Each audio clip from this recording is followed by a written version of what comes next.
define it exactly. I mean, you know, art is, artists are always pushing the envelope as to, you know, working with technology and,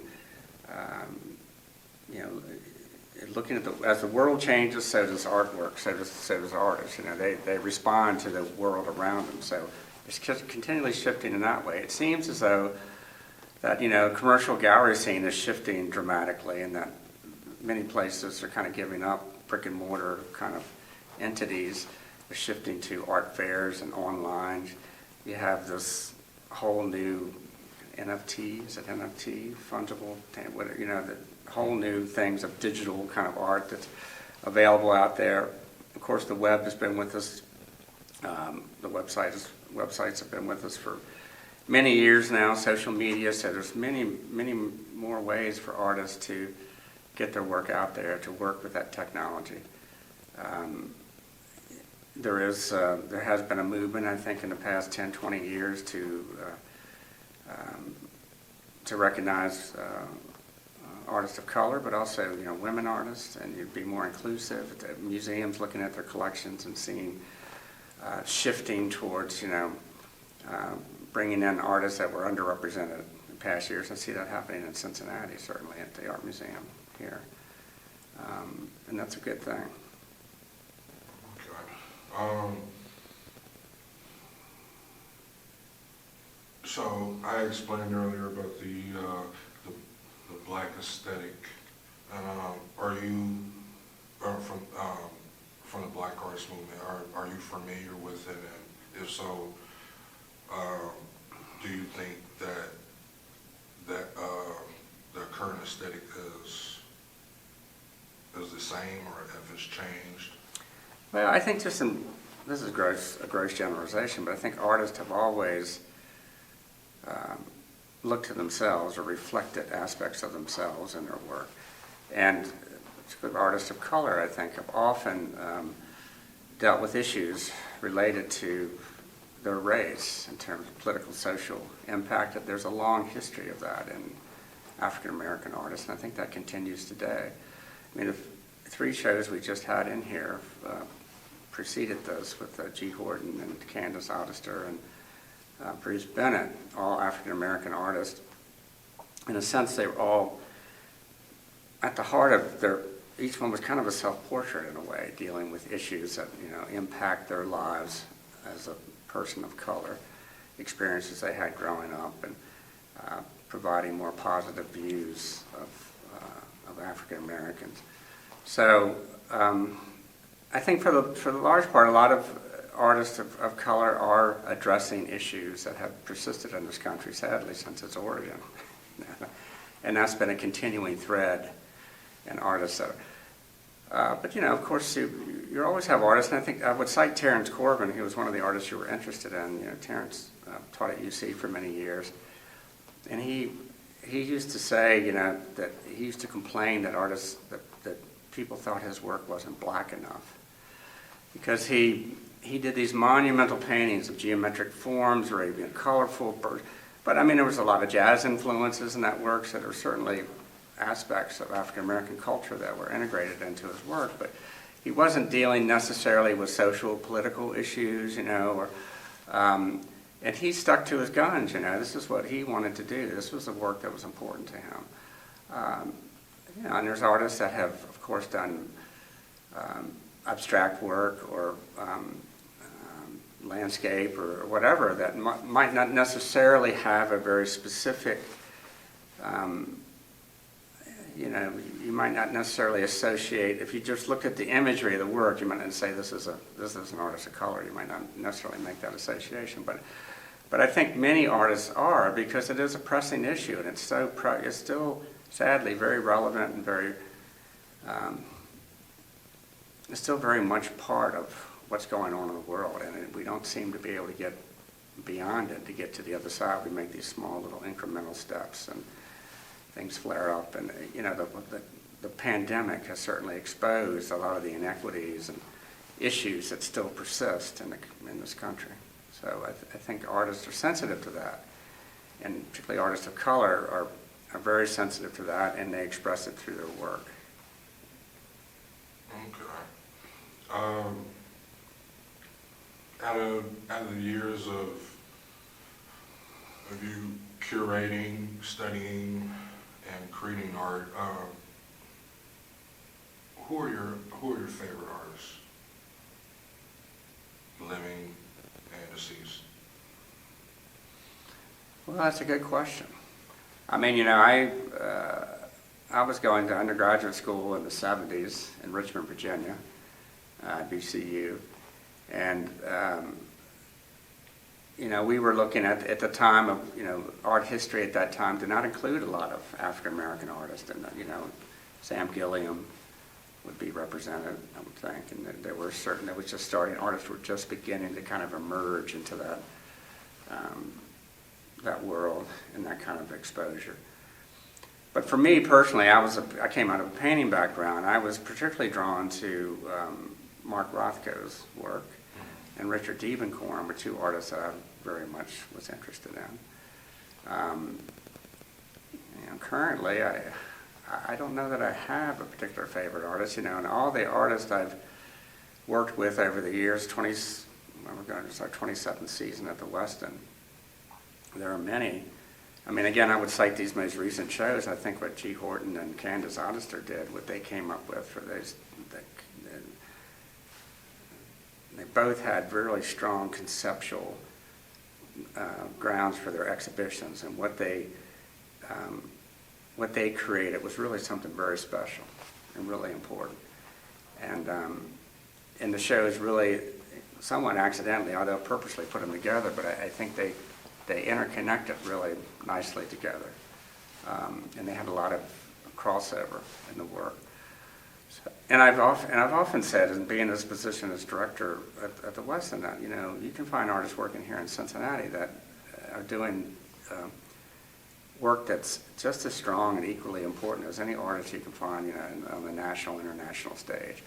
It's just, it's challenging for artists working in this area to get beyond the city limits, to get that kind of exposure. That's always been a challenge. Okay. What can you tell me about Thom Shaw? I want to prompt these with the other artists that we Yeah. talk about. Well, Thom was a really dynamic artist here in Cincinnati. I mentioned the West Fourth Gallery District. He certainly participated in exhibitions there. He worked for, initially worked for 25 years at Cincinnati Bell, and that kind of gave him, that provided him with the income to pursue his art, to do what he wanted, and then he made the decision to pursue art full time. And he was incredibly prolific artist, very talented, and in particular, I think the strength of his work was in his wood blocks, the black and white wood blocks he did, which were amazing series of prints he did. And he's high energy. He was super committed and dedicated as an artist. He had a studio up at the Essex Building for many years, and he took on some pretty intense subjects, that dealt directly with one of the first shows we did here at the Westin was when Sally Lovelarkin was director. Thom had a piece in there, and I can't remember the specific incident, but there was police chasing a black individual along the riverfront. I can't remember if there was a specific incident that occurred. But I remember that was, the police were coming here and looking at that, and there was some controversy about that piece. But I mean, it was very provocative work, but it was taken right from current everyday incidents, and he looked at a wide range of race relationships with the police, but also gun violence, and those black and white pieces were really powerful works. I think the fact that they were black and white gave him a certain power and strength, and he was meticulous in his craft of creating those pieces, and those were a really powerful work. And he also was he was a great promoter of his work, and he was always out there pushing his work. It's the kind of thing you have to do to kind of get your work out there. So, he had lots of exhibitions, commercial galleries, and he was in museum shows. He's collected at the Cincinnati Art Museum. So he really pushed hard, and he lived that. He's the type of artist that was compelled to do that work, and he's driven. And it really was, his life was tied up with his art. If he wasn't making art, he was not going to be a happy person. So I think he's certainly one of the most significant artists that have, come through Cincinnati. And sad that he died too young, really. He'd struggled with a number of health issues for some years, and it just took its toll on him. He died too young. He left behind a huge amount of work and a strong legacy. Forgive me of my ignorance. How long was it when he passed away and when? Well, that's going to be rough in my aging brain, 68, but it's been at least 10 years ago. I'm trying to think when that was. I visited him when he was in the nursing home. It's been 10 or 15 years ago. Okay. I can't recall the specific date. And sadly, one of the things I'm discovering at age 68 is the passing of people on a regular basis. This past year, like 4 artists I've known have died. And it's just the nature of getting older. But yeah, the city, within a fairly short period of time, there was Thom Shaw, it was Terence Corbin, I can't remember the sequence, I think Thom Shaw, Brian Joyner, and Terence Corbin all died within a relatively, few years of each other. And it's a huge loss to the community.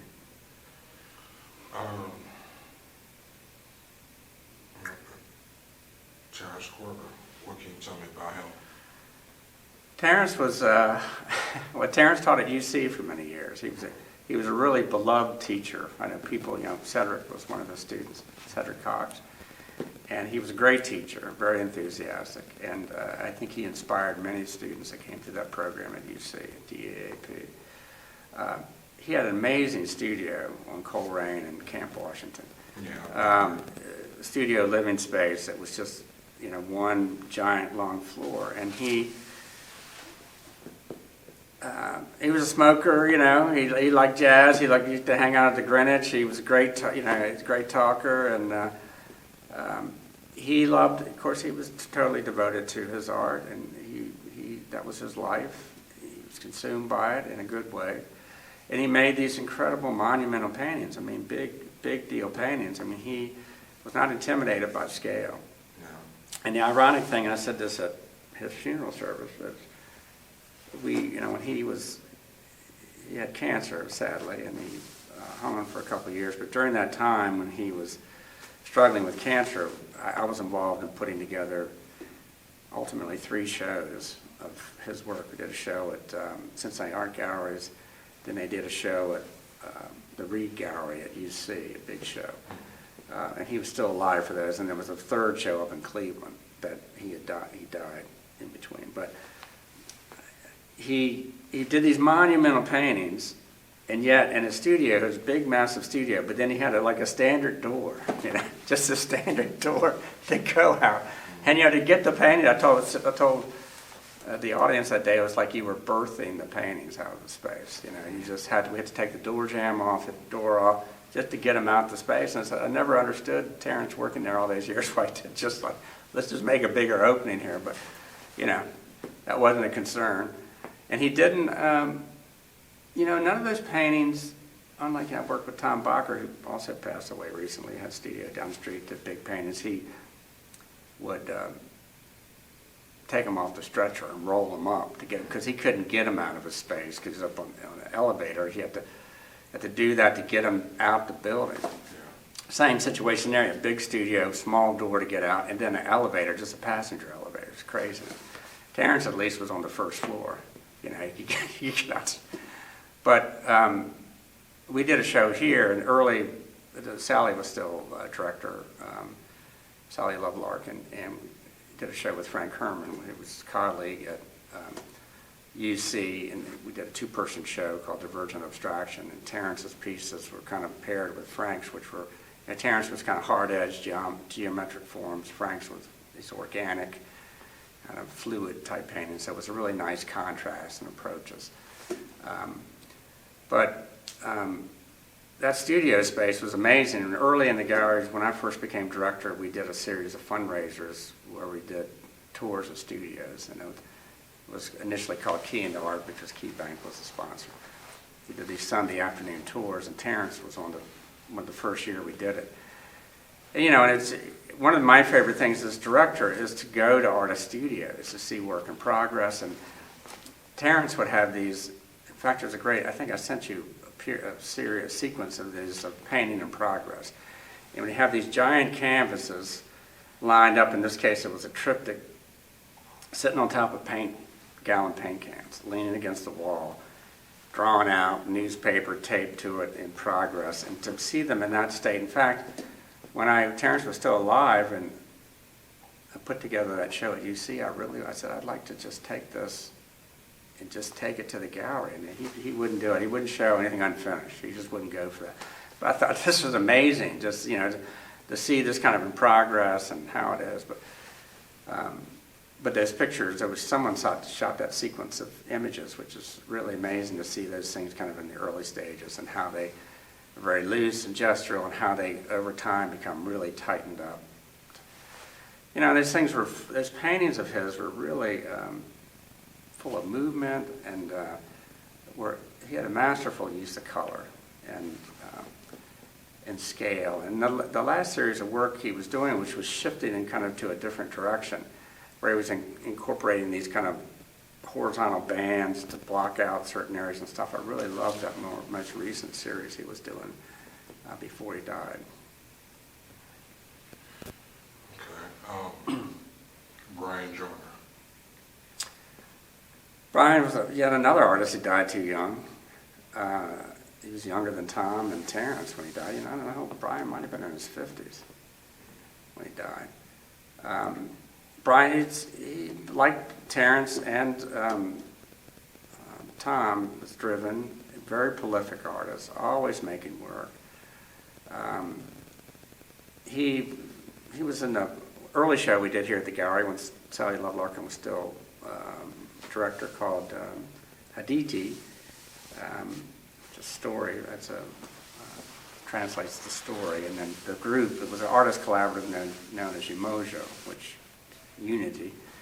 Thom Shaw, Brian Joyner, Irene Bryant, Velma Morris, Joyce Phillips Young, and Baldwin Newton. I think there were 6 artists in the group.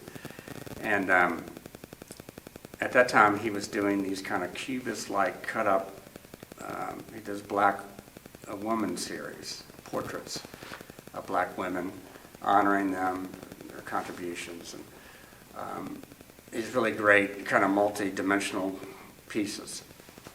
And Brian always had, he had a really goofy laugh. He was really funny. He was people just loved Brian. He was very easy, very approachable. He was a really friendly sort of guy, and very funny. Had a great sense of humor. But always, the art was at the heart of what he was doing. And we did a solo show with Brian some years later, after that initial thing. I can't remember. It was early 2000s. Forged Souls, Weathered Souls, and he had the entire lower gallery. I sent you images of that, and it was a very multi-layered, complex sort of exhibition of imagery related to, slave ships bringing slaves to this country, kind of water images and fish images related to, and then he did this great, in this very space we're sitting in, we built a room here, and he created this kind of replica of that famous Seurat painting of the people sitting in the park. And he created this kind of pointillist painting, big scale painting, and then submerged within the painting with these kind of running black women, kind of silhouettes, and then they would extend out into the wall, and there were these cutout figures, and then he did a series of these kind of traffic signs, like caution signs with a black figure. And there was this whole connection to the Wizard of Oz and the ruby slippers, and we created this carpet, this artificial grass carpet, turf, cutout figure, the yellow inside, and this room alone was an incredible piece into itself. And then taken into its entirety, it was really, and it included poetry, and there was opportunities, had a black and white kind of board that people could interact with, write thoughts about. So really, that was really a great show, really intense show. And one of the things Brian worked with that sadly kind of ended up taking his life, I think, was resin. He worked with this resin material. And it allowed him to get these, he'd worked at Ethicon. I can't remember how he came across working with resin. But and a number of artists have worked with resin. It creates these really deep layers and it's interesting stuff. He poured over a surface, but I don't think Brian, sadly, he didn't take the proper, because it's very toxic stuff, and I think over time it created a cancer kind of condition in him that ultimately took his life, which was truly tragic. We worked with him again. We did a show with the Ohio Arts Council of, they did like a 20-year survey of artists who had received OAC grants, creativity grants, they call them. Brian was one of those artists, and I was one of 3 curators. We each got to pick 6 artists, and Brian was one of the artists I picked. And he had created these more abstract pieces with the resin that were really like jewel-like, beautiful pieces. Were the last things that would show with Brian. But he was, he was incredibly prolific and produced just a ton of work. And he did, he really kind of came out of, I think he went to school in Cleveland. He came out of a very formal kind of drawing background. He did these really beautiful portraits and drawings early on. So his work, in his lifetime, there was this continual evolution of his work. He continued to move. He was never standing still. He was always kind of experimenting with stuff, moving. He's really a dynamic individual, and it was a great loss to lose him. I remember he was working on, I think the last piece our series he's working on, it was with resin. They were on fishes. Yeah, right. We had a lot of those in the show, and they were all in the wall, all over the wall, and they were like schools that kind of flowed through them. Because I remember talking with him about that, because I would hear about him a lot as a kid, being at the Contemporary Arts Center, and he would come by. He was there often. I think he actually participated in some of our programs. I think like that first year when Twell and O'Neill was running the program. And because I remember, every time we had artists come in, I would, try to get advice from them. I was like, I wanted to get out there and start doing it. And just I appreciate the encouragement he gave me, and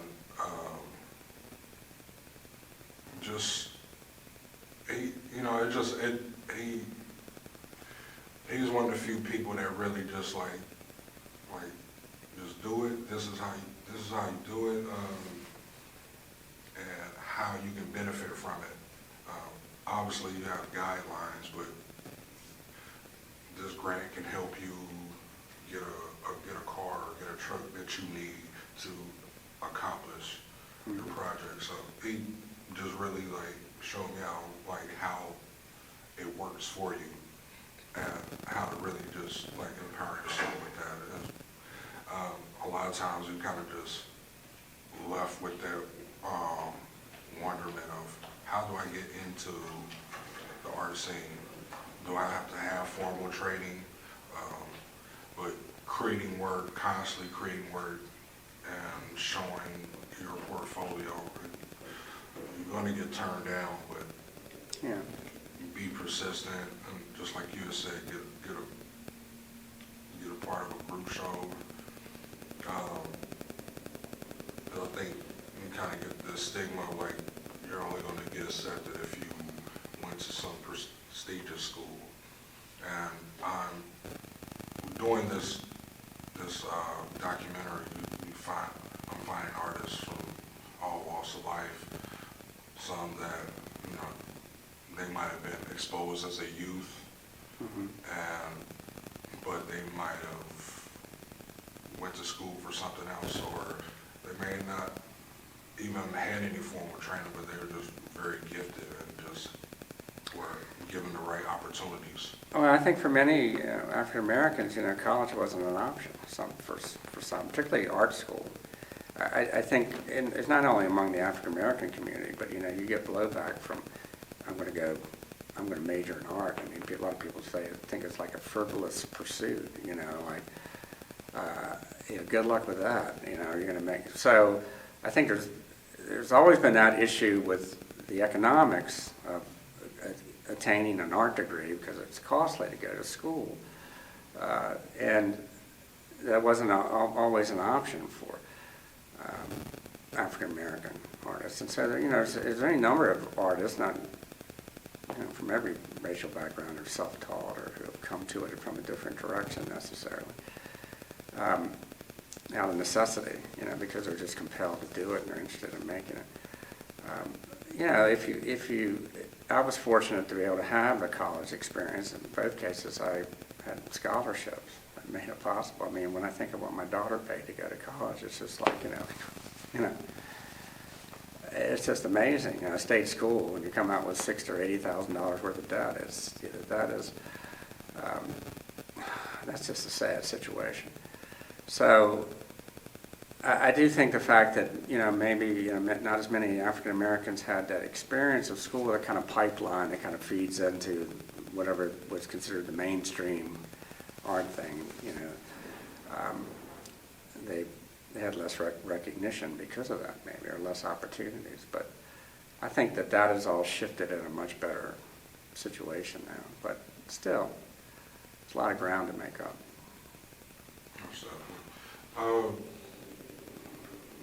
Now, the artists that you just talked about, how influential were their art to the scene locally? Well, I think they all had a major impact on the scene here in Cincinnati, and I'm sure they certainly Terrence, as a teacher, for 20 years at UC, had a big influence on students that came through that program. But they all three of them showed probably, Brian and Thom were definitely great self-promoters. What they had to do to get their work out there, to get in shows. Terrence was, because he worked at such a monumental scale, so big, the opportunities, and it took him a long time to complete these paintings. I think the opportunities for him to show were less. I mean, he did do some shows, but he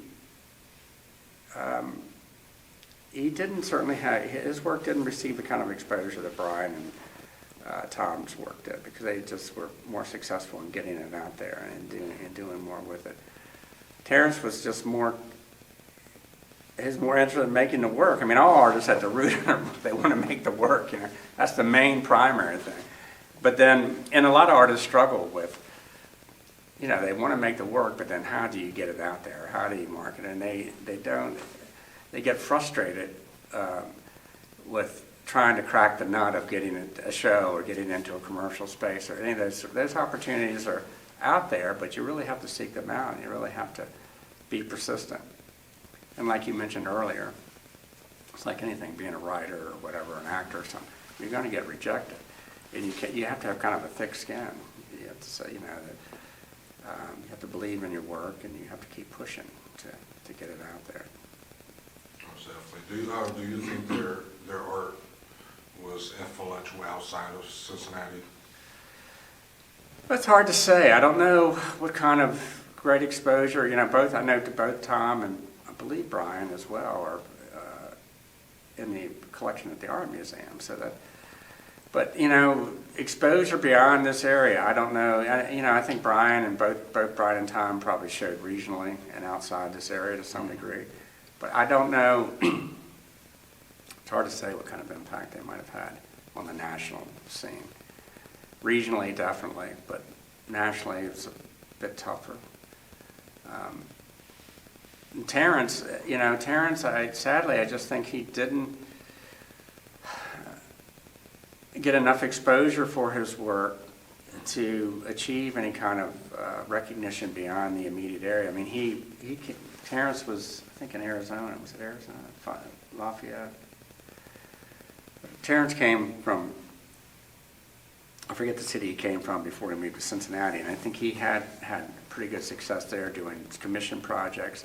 He did commission projects in Atlanta, so he did have some exposure there. But, to get, I don't know that, in all three cases, I think all artists had impact, but in terms of an enduring, something that stands up to history, I don't know. Time will tell on that, whether that, they achieve any kind of significant lasting impression. They've certainly had impressions on this community. People knew them, impacted people, and that's their influence will carry on from that. I can't remember what the issue was, but I recall seeing his work, actually, for the Atlanta commission piece. I think it was a write-up in Essence magazine or something, and I think this is before, he may have visited like one of my classes, at I wouldn't say elementary, but it may have been, because it was, and then He did a fair amount of projects with school kids. I know he did some mural projects out in Mason and some things when we were putting that show together for a Cleveland show. Some of that stuff came to the forefront. But I think it's more local, regional kind of impact. Yeah. And again, their work, I think any of those three artists, their work would hold up to any artist working across the country. It's just, how do you, such a teeny percentage of artists achieve some sort of, well, let me say stardom or like really big recognition. It's such a teeny percentage. And, that used to be, I think all this has changed too. It used to be, everyone, would go to New York, and somehow go to New York and try to figure, try to be noticed or be seen, or it's like going to Hollywood or something as an actor, or Vegas, Las Vegas or wherever, Los Angeles, trying to get work, to be there. You have to be there to be able to be seen. I think the difference now, maybe, because of social media, because of the internet, that maybe artists have more opportunity to be seen without, like working in Cincinnati is a great place to work because it's fairly affordable. It's, it's got a cultural assets, it's got a lot going on here in terms of art. It keeps it interesting. But it's an affordable place to live. It's a good base to make work. The challenge always is how to get it out beyond this area. Okay. Do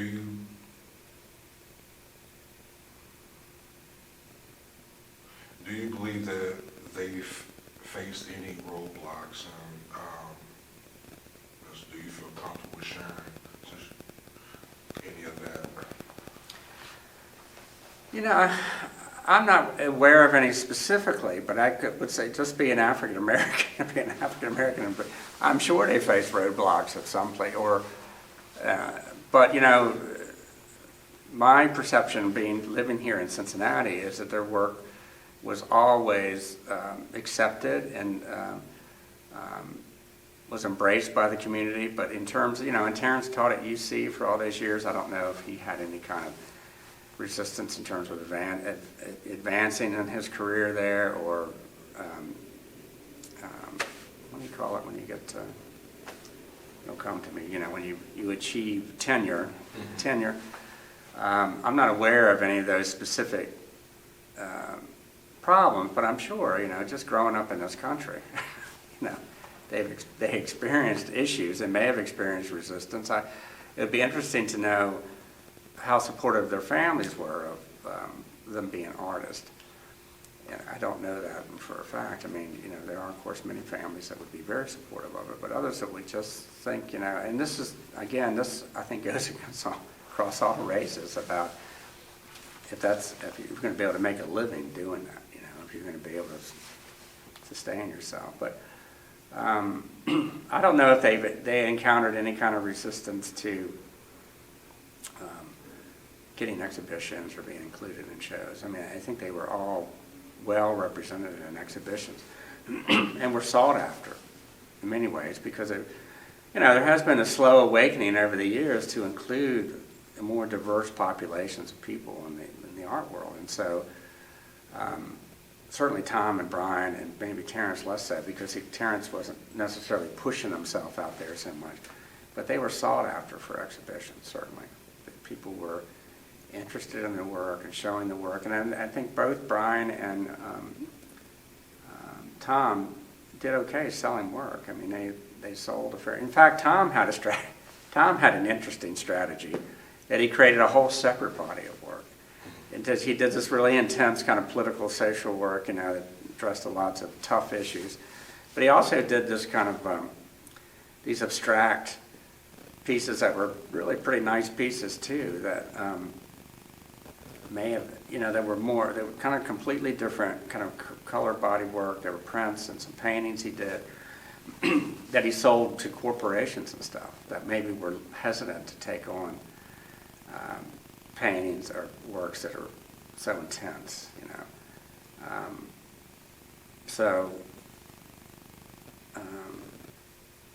Anyway, I've lost my train of thought. I'm just rambling on. I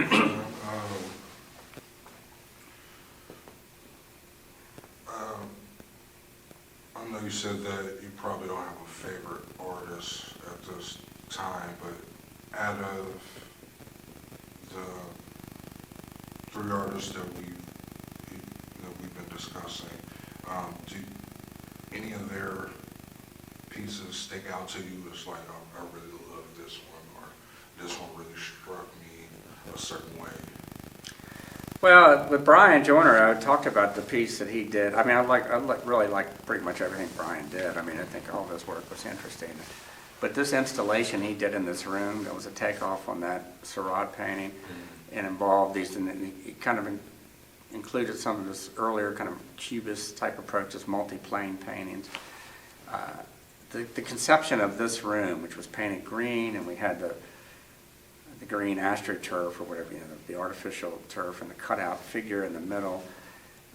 The conception of this room was really powerful piece. And that was a favorite piece of mine, of his, certainly. And Terence, there were multiple, these big, massive paintings he did were just,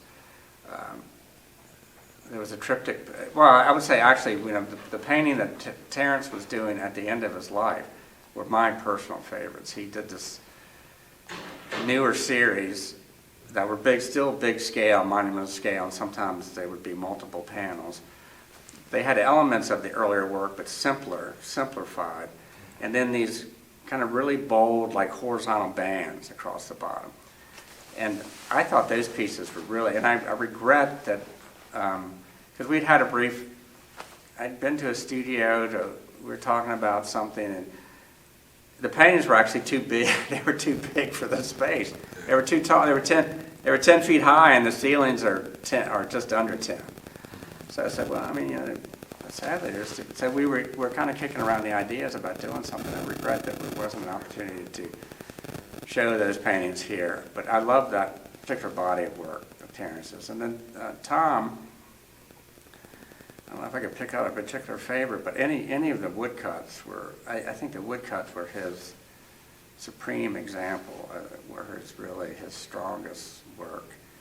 And there were so many of them.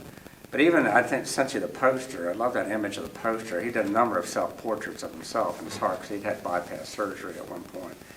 And where the heart is kind of, that image of him on that poster from that piece is a favorite piece from his show that he did here.